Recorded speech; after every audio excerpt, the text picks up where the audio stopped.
नमस्कार, news state पर आप सभी का बहुत स्वागत है। आज बात हम करने वाले हैं छिंदवाड़ा की और खासतौर पर कमलनाथ की। और इस वक्त का सबसे बड़ा सवाल छिंदवाड़ा और कमलनाथ को लेकर के यह है कि क्या अकेले पड़ गए हैं कमलनाथ। और जब बात छिंदवाड़ा की हो तो छिंदवाड़ा यह महज शहर भर का नाम नहीं है, बल्कि सियासत का वो गढ़ है जिसकी चर्चा हर आम खास की जुबान पर हमेशा रहती है। मध्य प्रदेश की जनता की खासतौर पर बात करें तो छिंदवाड़ा लोकसभा सीट उन हॉट सीटों में शुमार है जिस पर भोपाल से लेकर के दिल्ली तक की नजरें टिकी होती हैं। और बेशक ये कांग्रेस का किला और कमलनाथ का गढ़ है।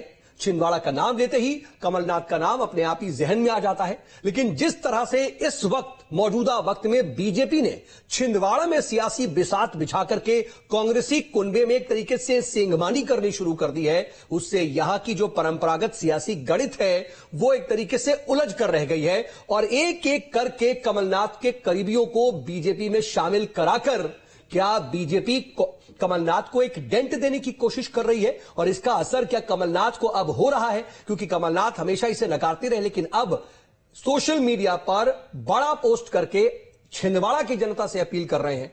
तो सवाल यही है कि क्या अकेले पड़ गए हैं कमलनाथ? एक रिपोर्ट आपको दिखाते हैं, उसके बाद इसी पर होगी चर्चा की शुरुआत। खास मेहमानों का एक पैनल भी जुड़ेगा।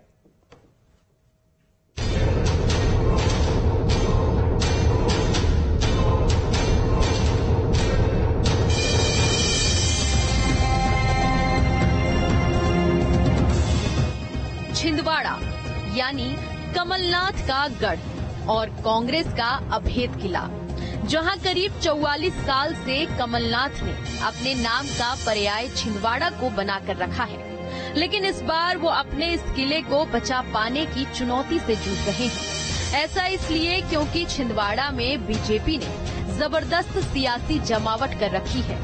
कमलनाथ के लिए काम करने वाला हर छोटा बड़ा नेता बीजेपी की मार्किंग पर है। कमलनाथ की फौज का कांग्रेसी कुनबा ऐसे छिटक रहा है मानो पहले उसका कांग्रेस से कोई नाता ही नहीं था। कमलनाथ जी ने अपनी पूरी जिंदगी के खून और पसीने से छिंदवाड़ा को सींचा है। हम एक सीट के बारे में गारंटी से कह सकते हैं कि कमलनाथ जी चुनाव जीत रहे हैं। ये पूरा का पूरा प्रयास एक साइकोलॉजिकल वॉर में कांग्रेस को पीछे ढकेलने के लिए है। 2014 और 2019 लोकसभा चुनाव में मोदी लहर में जब देश भर से कांग्रेस हार गई, तब कमलनाथ के छिंदवाड़ा में कांग्रेस का झंडा लहराता रहा। इस बार नकुलनाथ फिर से कांग्रेस के टिकट पर मैदान में है। छिंदवाड़ा में एक विधायक फिर महापौर भारतीय जनता पार्टी में शामिल हुए हैं, तो ये कह सकते हैं कि जो छिंदवाड़ा में कमलनाथ की मुश्किल थोड़ी बढ़ गई है। अब छिंदवाड़ा में बीजेपी की तरकश से निकले तीरों को भी समझिए।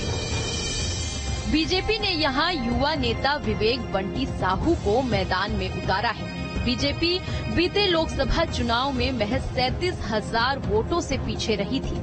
इसके बाद हौसले और बुलंद करके यहां बीजेपी के दिग्गजों के जरिए ताकत झोंकी जा रही है। बीजेपी ने माइक्रो मैनेजमेंट करके यहां केंद्र और राज्य की योजनाओं के लाभार्थियों की संख्या बढ़ाई। चुनाव के पहले छिंदवाड़ा में बीजेपी राम लहर पर सवार हो गई।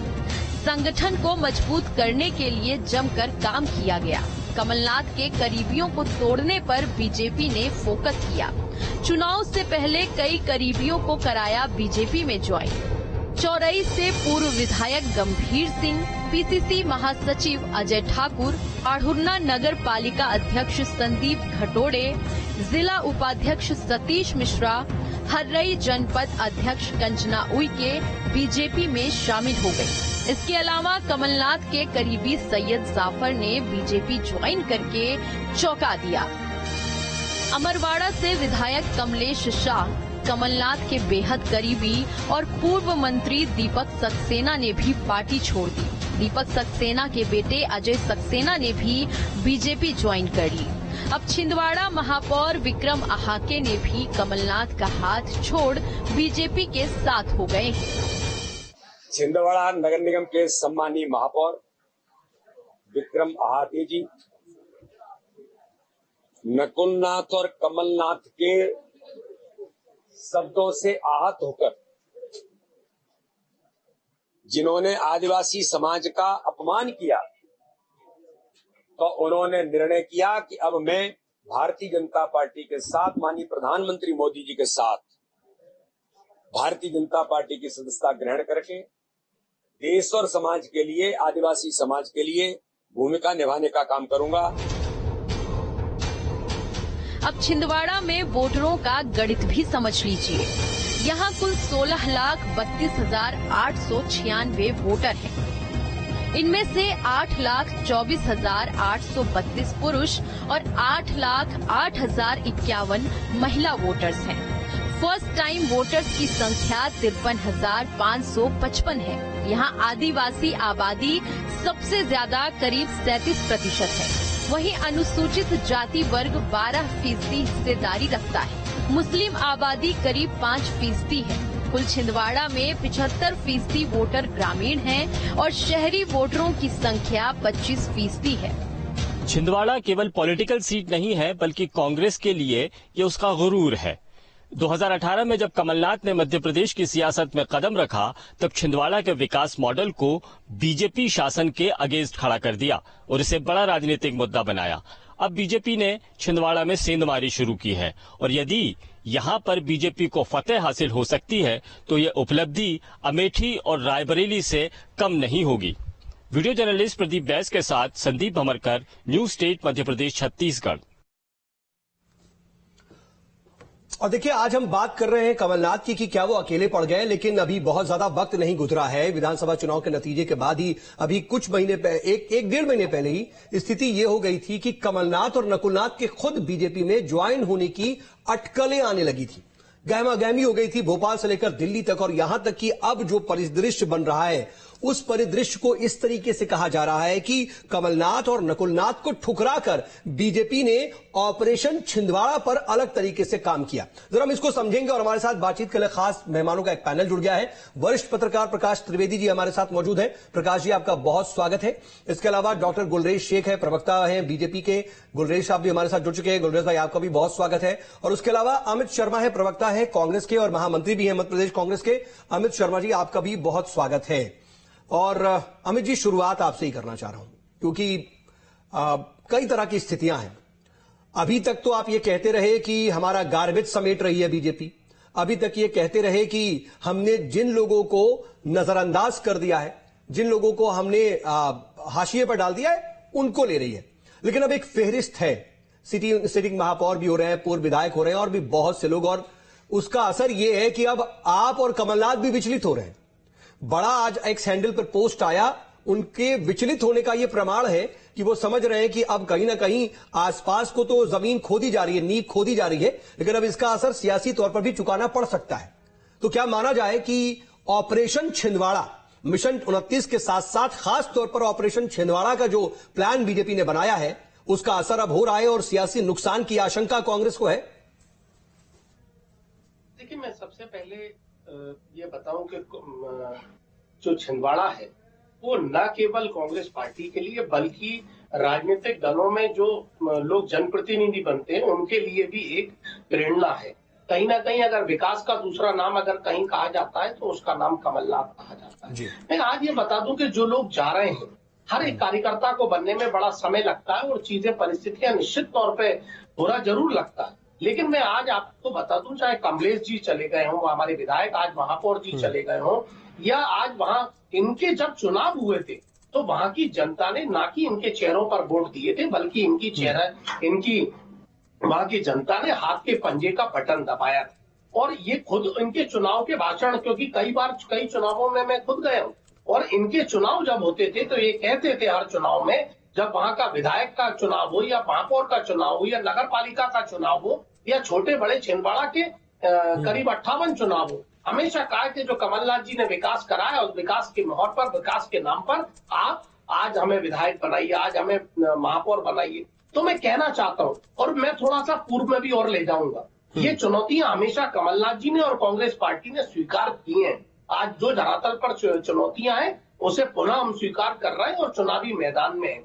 उमा भारती जी तत्कालीन मुख्यमंत्री थी मध्य प्रदेश शासन की, और उमा भारती जी गंगा जल लेके गई थी और ये कहा था वहां गंगा जल उठा के मैं गंगा जल की कसम खाती हूं कि मैं छिंदवाड़ा का विकास करूंगी और प्रहलाद पटेल को चुनाव आप जिता के भेजिए। अगर हारेंगे तो भी विकास होगा और जीतेंगे तो भी विकास होगा। मैं पूछना चाहता हूं, उस दिन के बाद उमा भारती जी छिंदवाड़ा नहीं पहुंची और प्रहलाद पटेल जी जो करीब उस समय भी 3 जिला पंचायत सदस्यों को 120 पोलिंग के कार्यकर्ताओं को डरा के, धमका के, दबाव में या तमाम परिस्थितियों से सत्ता भारतीय जनता पार्टी की लोगों को उस समय भी कोशिश करा। कई बार छोटे बड़े केसेस हुए, FIR दर्ज हुई, लेकिन तो भी परिणाम जब आया तो कमलनाथ जी के विकास की जीत हुई, कमलनाथ जी की जीत हुई। भारतीय जनता पार्टी अभी भी पूरा धन बल, बाहुबल, सत्ता बल लगा। अमित जी, आप अभी की बात कर रहे हैं और पीछे भी लेके जा रहे हैं। मैंने आपकी बात सुनी, लेकिन मोटे तौर पर तो आपकी इन बातों में 2 चीज नजर आ रही है।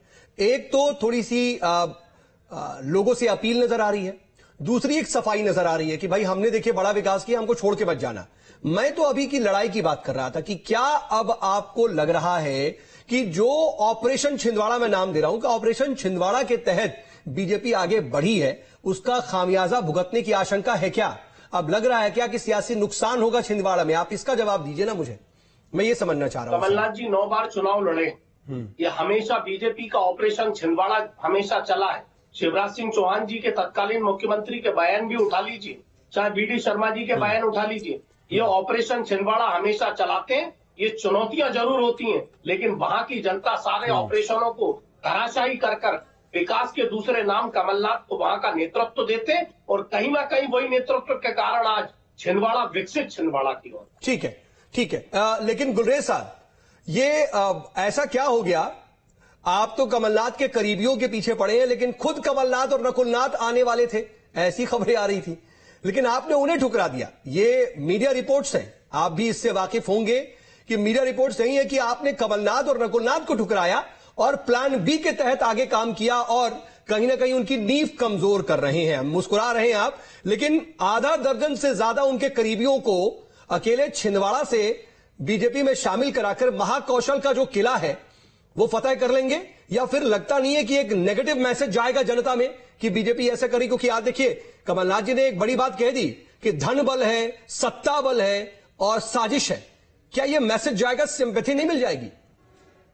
देखिए सौद भाई, जहां तक कमलनाथ जी और नकुलनाथ जी के बीजेपी में आने की बात थी, उस पर तो हमारे वरिष्ठ नेताओं ने बहुत कुछ उसी समय कह दिया था। जब ये बातें चल रही थी तभी बहुत सारे शब्दों से उनको नवाज दिया था। तो अब मुझे ज्यादा मुझे याद है, सब बासी माल, बासी फल, सब कुछ याद है बाहर। तो मुझे कोई इससे ज्यादा बोलने की आवश्यकता नहीं है। लेकिन मैं एक बात कहता हूँ सऊद भाई आपको, एक बहुत लंबी फहरिस्त है कांग्रेस के कार्यकर्ता, पदाधिकारी और जनप्रतिनिधियों की जो बीजेपी में आना चाहते हैं। हम गुण दोष के आधार पर लोगों को परखते हैं और अपने घर के दरवाजे खोलते हैं। जिनमें गुण होते हैं उनको आने देते हैं, जिनमें दोष होता है उनको दूर रखते हैं अपने आप से। तो आप ये मानते हैं कि बहुत से कांग्रेसियों में इतना गुण था, इतने गुणी कांग्रेसी थे कि उनकी लिस्ट ही नहीं खत्म हो रही पूरे प्रदेश में? मतलब एक के बाद एक गुणी कांग्रेसी आए जा रहे हैं। कोई सा भी दल हो, अच्छे बुरे सब प्रकार के लोग होते हैं, सभी हिंदुस्तान के हैं, कोई पाकिस्तान से या इधर से नहीं आए ये लोग भी। तो ये जो न्यू ज्वाइनिंग टोली है, वो सारे जो गुणी लोग हैं अपना नाम जो है वो जाकर के लिखवा रहे हैं क्या नरोत्तम मिश्रा जी के पास? हर चैनल से आते या नरोत्तम मिश्रा जी वो लिस्ट लेके बैठे हुए हैं, वो रजिस्टर जिसमें वो नाम लिख रहे हैं? देखिए, नरोत्तम जी तो बहुत वरिष्ठ है हमारे और बहुत आदरणीय। नहीं, मैं तो समझ रहा हूं, क्योंकि देखिए उन्होंने आप लोगों ने उनको सारी जिम्मेदारी से मुक्त कर रखा है। लोकसभा विधानसभा के बाद उनको लोकसभा में नहीं रखा और एक जिम्मेदारी दे दी है कि न्यू ज्वाइनिंग टोली बनाते रहो, और वो बना रहे हैं बड़ा अच्छे तरीके से। देखिए, मैं तो अपने छोटे लेवल पे बात कर रहा हूँ। कई बार होता है कि डिबेट खत्म होता है, उसके बाद कांग्रेस का प्रवक्ता फोन करता है कि VD भाई साहब से बात करो, इनसे बात करो, कैलाश जी से बात करो, मोहन जी से बात करो कि हमको भी बीजेपी में आना है। तो ये स्थिति है कांग्रेस पार्टी। नहीं, ये आप ऑन रिकॉर्ड ये बात बोल रहे हैं गुलरेज भाई? बिल्कुल ऑन रिकॉर्ड कर रहा हूँ। बिल्कुल ऐसा आपके साथ भी हुआ है? मतलब आप सुनी सुनाई नहीं, आपके साथ भी हुआ है? अरे मेरे साथ हुआ है सर, मेरे साथ हुआ है। संगठन मंत्री जी से बात कर लो, प्रदेश अध्यक्ष जी से कर लो, मुख्यमंत्री जी अमित जी का देखिए इत्तेफाक से कनेक्शन कट गया, वरना मैं उनसे रिएक्शन लेता, लेकिन आप बात रखिए फिर मैं रिएक्शन लूंगा। और हम गुण दोष के आधार पर व्यक्ति को सिलेक्ट करते हैं। ऐसी बहुत बड़ी फहरिस्त है जो आना चाहती है, लेकिन हम बहुत सौ को तो नहीं लेंगे। तो मतलब वो गुण दोष की जो आपका पैमाना है, उस पर कमलनाथ जी और नकुलनाथ जी कहां बैठते हैं? देखिए, पूर्व मुख्यमंत्री हैं कमलनाथ जी, मुझसे बहुत बड़े हैं, मैं उससे ज्यादा कुछ नहीं कहूंगा। मैं ऑलरेडी बहुत कुछ कह चुका हूं। अमित जी आगे जुड़ गए। मैं जल्दी से ले लूं क्योंकि मैं प्रकाश सर के पास जाना चाह रहा था, लेकिन अमित जी के ऊपर आपने एक बात कह दी। डॉक्टर गुलरेज साहब न्यूज स्टेट पर ऑन एयर ऑन रिकॉर्ड ये बात कह रहे हैं कि बहुत बार ऐसा होता है कि डिबेट खत्म होती है और कांग्रेस का प्रवक्ता ये कहता है उनको फोन करके कि भाई मेरा भी नाम लिखवा दो, मुझे आना है बीजेपी में, मेरी बात करा दो वीडी शर्मा जी से। ये स्थिति है अमित जी, और मैंने तस्दीक की है। तो गुलरेज भाई कह रहे हैं कि उनके साथ भी हुआ, उनको खुद फोन गया है। मेरे ख्याल से गुलरेज भाई अगर इतना सच कह रहे हैं तो उन लोगों के नाम भी सार्वजनिक बताना चाहिए। हो सकता है बता भी दे भाई कौन ऐसे लोग गुलरेज भाई को फोन लगा रहे हैं कि किस तरह के क्या हालात है और कौन भारतीय जनता पार्टी में आना चाहता है कांग्रेस छोड़ के। बाकी जो जाना चाहते हैं उनकी तो प्रशंसा भूपेंद्र सिंह जी ने करी दी है, मुख्यमंत्री बोली दी है। और जिस तरीके से गुण और दोष की वॉशिंग मशीन चल रही है गुलरेज भाई की, पूरी भारतीय जनता पार्टी की, तो अजीत पवार में कितने गुण थे, आदर्श घोटाले के, मनी लॉन्ड्रिंग के, इन सब लोगों के कितने गुण थे। ये सारे गुणी जो भारतीय जनता पार्टी ने ले लिए। मैं जवाब ले रहा हूं ऐसे गुणियों को अमित जी मैं जल्दी रोक करके थोड़ा सा जवाब लेकर के प्रकाश सर के पास जाना चाह रहा हूं। का कार्यकर्ता एक दिन को छोड़ दे। ठीक है अमित जी, ठीक है मैं आ रहा हूं। गुलरेज भाई ये बात तो बिल्कुल ठीक है ना कि गुण दोष की जब आप बात करते हैं तो एक वॉशिंग मशीन नजर आती है सियासी, जिसमें सारे जो दोष हैं वो धुल जाते हैं। असल में जो दोषी भी होता है वो गुणी हो जाता है, आपके अगर शामिल हो जाए तो ये एक दिख रहा है ना। और उसमें गोपाल भार्गव जैसे सीनियर लीडर भी आपके कह रहे हैं। देखिए, एक बात तो स्पष्ट है कि हम गुण दोष के आधार पर ही लेते हैं। अभी इन्होंने अजीत दादा पवार की बात की, क्या अजीत पवार बीजेपी में हैं? मैं इनसे पूछना चाहता हूँ। अलायंस होना एक अलग चीज है, नहीं अलायंस में पार्टनर होना एक अलग चीज है। तो मतलब आप किसी के साथ भी अलायंस कर सकते हैं, मतलब आप अगर दागदार हैं तो अलायंस कर सकते हैं। आप पार्टी में नहीं लेंगे लेकिन दागदार है तो आप अलायंस कर लीजिए। आइए, हम कई डिबेट में कई लोगों के साथ पैनल में बैठते हैं रोज, लेकिन क्या उनको अपने घर में बिठाते हैं? अरे नहीं, लेकिन सत्ता थोड़ी आप उसके साथ शेयर करते हैं, सत्ता शेयर कर रहे हैं सर। गुलरेज भाई ये आप इतने वरिष्ठ प्रवक्ता हैं, सालों से मैं आपको जानता हूं, लेकिन आप इतनी बेसिक बात तो आप खुद मालूम हो गया। दो चीजें स्पष्ट रखें आप कि एक तो कोई भी आया उसके ऊपर किसी के ऊपर भी केस बंद नहीं हुआ है, पहली बात। तो फिर केजरीवाल पर भी केस स्वीकार नहीं हुआ है। केजरीवाल भी तो यानी कि अभी सिर्फ और सिर्फ दोष सदस्य नहीं है। तो फिर अरविंद केजरीवाल पर भी कोई दोष सिद्ध नहीं हुआ है। फिर तो अरविंद केजरीवाल पर भी कोई दोष सिद्ध नहीं हुआ है। नहीं, देखिए एक बात है कि अगर कोई भी व्यक्ति ज्वाइन करता है बीजेपी तो आप मुझसे उसके विषय में पूछें, लेकिन जिसने ज्वाइन भी की है या जो हमारे गठबंधन का पार्टनर भी है, एक ऐसा व्यक्ति नहीं है जिसको दोष मुक्त किया हो जब तक कि एजेंसी उसकी जांच पूरी नहीं कर ले। तो मतलब ये है कि अगर एजेंसियां जांच कर रही हैं, कल को अगर अरविंद केजरीवाल का मन पलटे तो आप उनको भी उन पर विचार कर सकते हैं। क्या बोल रहे हैं? मैं कह रहा हूं अगर एजेंसियां जांच कर रही हैं और कल को अरविंद केजरीवाल का भी मन पलटे और वो आना चाहे तो आप स्वीकार कर सकते हैं, गुण दोष के पैमाने पर तौल कर।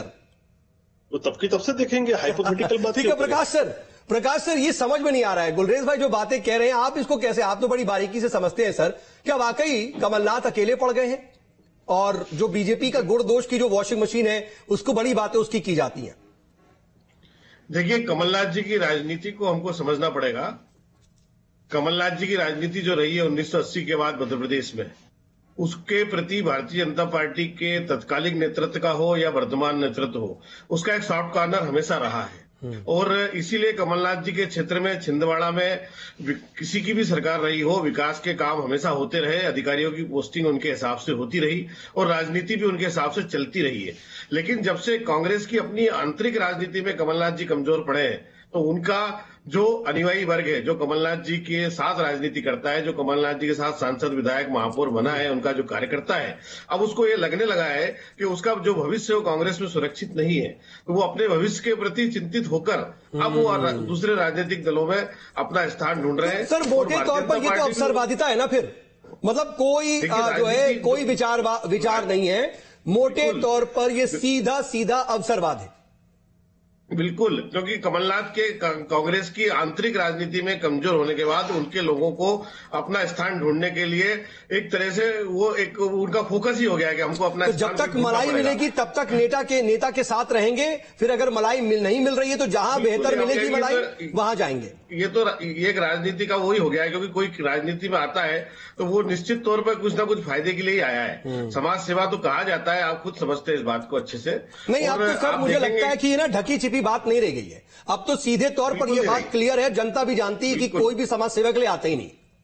आप एक चीज और देखेंगे सऊद भाई कि जो कांग्रेस के मजबूत नेता है, जिनका अपना खुद का जनाधार है, जिनका अपना खुद का प्रभाव है, जिनकी खुद की अच्छी छवि है, ऐसे लोग ज्यादा अपने लिए स्थान बनाने के लिए कोशिश कर रहे हैं। लेकिन सर प्रकाश सर, एक बात अगर ये कही जाती है कि धन बल का प्रयोग हो रहा है, सत्ता बल का प्रयोग हो रहा है, तो कमलनाथ ये कह रहे हैं डराया जा रहा है और एजेंसियों का डर दिखाया जा रहा है। मैं गुलरेज भाई से भी ये जवाब लूंगा, गुलरेज भाई को दिखाना चाह रहे हैं। मैं आ रहा हूं आपके पास सर, रिएक्शन ले रहा हूं। 2 मिस कॉल है, 2 मिस कॉल है इतनी देर में। एक प्रवक्ता के कांग्रेस का नाम अच्छा ही लगता है इसलिए ढाक रहा हूं मैं, दिखाना टीवी पर देख लीजिए। तो ये अभी हुई है, अभी मिस कॉल आया, ये अभी लेकिन लेकिन गुलरेज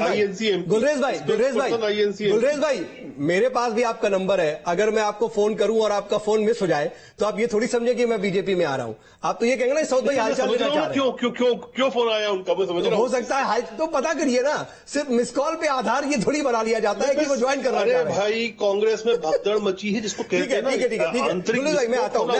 बहुत इंपॉर्टेंट सवाल पूछ रहा था प्रकाश सर से, वो लेकर आपके पास रिएक्शन के लिए आ रहा हूं। मैं आता हूं प्रकाश सर, ये जो धनबल और सत्ता बल की बात की जा रही है, क्या डराया जा रहा है क्या कमलनाथ के करीबियों को? ऐसा भी है क्या? इशारा तो वही कर रहे हैं कमलनाथ। भाई देखिए, कमलनाथ जी धनबल में और सत्ता बल में कोई कमजोर राजनेता नहीं है, और जो लोग आ रहे हैं, जो बड़े बड़े पदों पर रहे हुए लोग हैं, कमलेश शाह हो या विक्रम जी हो, उनको डराना कोई इतना आसान होगा ऐसा मैं नहीं समझता। मैंने आपको बताया ना, ये सीधी अपने राजनीतिक कैरियर के प्रति चिंता का सवाल है। और आप देख ही रहे होंगे जो पिछले 1 साल से कांग्रेस पार्टी के अंदर कमलनाथ जी की पोजीशन है, जो उनकी स्थिति पहले हुआ करती थी, वो स्थिति अब नहीं रही है। इसलिए ठीक है सर, तो मैं गुलरेज भाई से जल्दी से ले लेता हूं जवाब। गुलरेज भाई, ठीक है, सब कुछ एक तरफ, लेकिन गोपाल भार्गव जैसे सीनियर लीडर जो बातें कह रहे हैं उस पर क्या कहेंगे आप? बहुत से एक लंबी फहरिस्त तो बीजेपी की ऐसी है जिन कार्यकर्ताओं को कुछ नहीं मिला, सिर्फ दरी बिछाते रह गए, और आज भी कह रहे हैं कि उनका कुछ इस्तेमाल नहीं हुआ तो फिर कांग्रेसियों का क्या इस्तेमाल होगा? भले आप सुरेश पचौरी को आप अपना एक स्टार प्रचारक बना दिए, लेकिन उसके आगे क्या? नहीं, 2 चीजें होती हैं सऊद भाई, एक तो कुछ मिलना और एक होता है कुछ देना। भारतीय जनता पार्टी का कार्यकर्ता मिलने के लिए नहीं, देने के लिए आता है, इसीलिए हम आजीवन सहयोग निधि देते हैं। और जो कार्यकर्ता आजीवन सहयोग निधि अफोर्ड करते हुए भी नहीं देता हो, वरिष्ठ पत्रकार महोदय बैठे, उसको अच्छा नहीं माना लेकिन जाता। अब आप छिंदवाड़ा में मजबूत हैं क्या? इतने लोग आगे छिंदवाड़ा में आप मजबूत हैं? छिंदवाड़ा में तो हम यूं भी मजबूत थे। आप समझिए 2019 का गणित देखिए, कमलनाथ जी सिटिंग चीफ मिनिस्टर थे, उन्होंने अपनी सीट छोड़कर नकुलनाथ को दी थी, अपने बेटे को। और सिटिंग चीफ मिनिस्टर का बेटा मध्य प्रदेश में सबसे कम 37,000 की मार्जिन से जीतता है। आप समझ लीजिए क्या स्थिति है। ठीक है अमित जी जल्दी से मुझे 20 सेकंड के अंदर रिप्लाई कीजिएगा, वक्त नहीं है। कमलनाथ कमजोर हो रहे हैं और बीते दिनों में, बीते समय में जो वोट प्रतिशत घट रहा है, जीत का मार्जिन घट रहा है, वो इसका इशारा कर रहा है। देखिए, कमलनाथ जी को कमजोर 9 चुनाव कमलनाथ जी ने लड़े और 2 विधायक के चुनाव लड़े और 9 सांसद के लड़े, हमेशा भारतीय जनता पार्टी उन्हें कमजोर बताती गई, लेकिन वहां का विकास मजबूत है, इसीलिए कमलनाथ वहां मजबूत है। तो 37,000 से ज्यादा वोटों से जीतेंगे या उससे कम? अरे चुनाव जीतेंगे, छिंदवाड़ा का चुनाव जीतेंगे। भारतीय जनता पार्टी कितने भी मुंगेरी लाल के हसीन सपने देख ले, लेकिन चुनाव वहां भारतीय जनता पार्टी हारेगी और कमलनाथ चुनाव जीतेंगे। चलिए, अब ये 4 जून को पता चलेगा सर। हम लोग 4 जून को भी आपने सामने बैठेंगे और उस वक्त देखेंगे कि गुलरेज भाई कितनी लिस्ट दिखाते हैं कि उस वक्त कितने लोगों के कॉल आ रहे हैं। बहरहाल गुलरेज भाई हमारे साथ जुड़ने के लिए, अमित जी आपका जुड़ने के लिए, और प्रकाश सर हमारे साथ जुड़ने के लिए आपका बहुत बहुत शुक्रिया। कुल मिलाकर साम दाम दंड भेद अपनाया जाता है, लेकिन किसी को कमजोर करके ही लड़ाई जीती जाती है। फिलहाल यही हो रहा है, लेकिन देखना होगा कि यह सिर्फ अवसरवादिता की राजनीति है या फिर कहीं ना कहीं इसमें विचारधारा भी बची हुई है। छोटा सा ब्रेक लेंगे, बने रहिए न्यूज स्टेट के साथ।